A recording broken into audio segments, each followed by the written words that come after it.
आप सभी को प्रणाम, भारत माता को प्रणाम, भारत के सपूतों को प्रणाम। आज मैं आपके सामने एक अत्यंत चिर परिचित व्यक्तित्व को प्रणाम करने उपस्थित हुआ हूँ, पर उस चिर परिचित व्यक्तित्व का जो एक अपरिचित पक्ष है, विशेष उसे उजागर करने आप सबके सामने उपस्थित हूँ।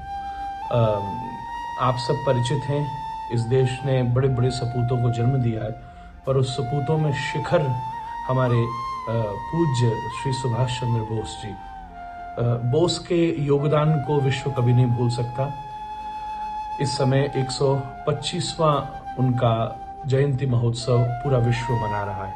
आज हम जिस उल्लास और आनंद से इस भारत में रह रहे हैं, वो बोस की ही दया है, बोस की ही कृपा है।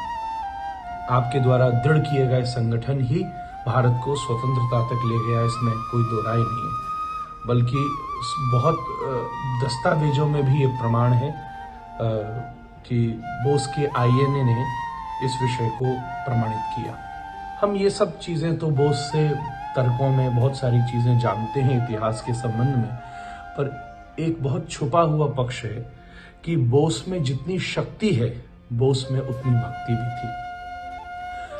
मेरी दृष्टि में कई ऐसे डॉक्यूमेंट्स आए जिसमें खासकर श्री सुभाष चंद्र बोस जी ने अपनी माता को जो पत्र लिखे हैं, और मैंने प्रयास किया है कि उन पत्रों को मैं आपके सामने प्रस्तुत भी करूं, जिसमें बोस कई बार श्री चैतन्य महाप्रभु का उल्लेख कर रहे हैं। आप जब 14 वर्ष के थे मात्र, उस समय अपनी माँ को बोस ने पत्र लिखते समय ये कहा कि जब धर्म की हानि होती है, उस समय स्वयं भगवान अवतार लेते हैं, और श्री अद्वैताचार्य प्रभु ने जब भगवान से प्रार्थना की तो साक्षात ईश्वर ही चैतन्य महाप्रभु के रूप में प्रकट हुए। और मैं देखकर आश्चर्य हुआ कि बोस सदा कंठी धारण करते थे और अपने साथ गीता भागवत जैसे ग्रंथ रखते थे।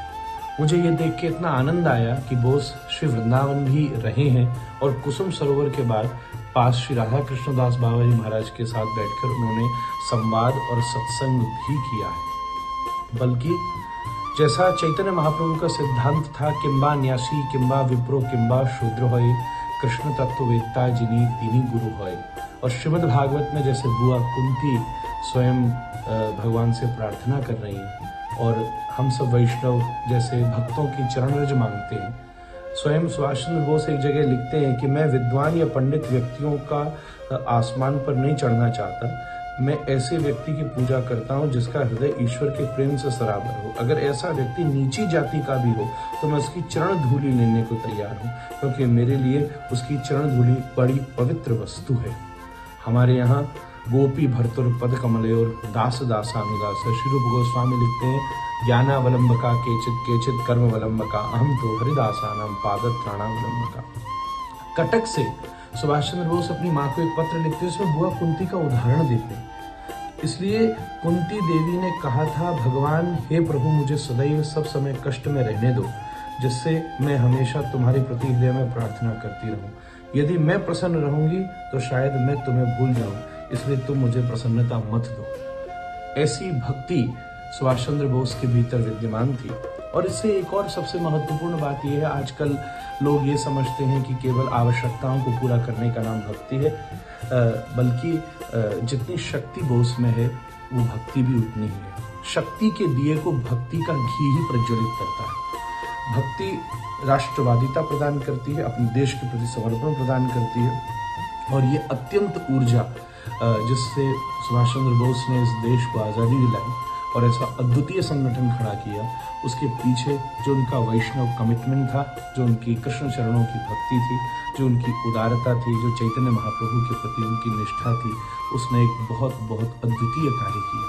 जब आपद काल को जो एक्सेप्ट कर ले, ऐसा बुआ कुंती का कोट कहने वाले बोस हम सब के लिए आदर्श हैं। ऐसा वैष्णव योद्धा इस देश को प्राप्त हुआ, उसी की वजह से इस देश को आज़ादी मिली। जय हिंद, जय भारत।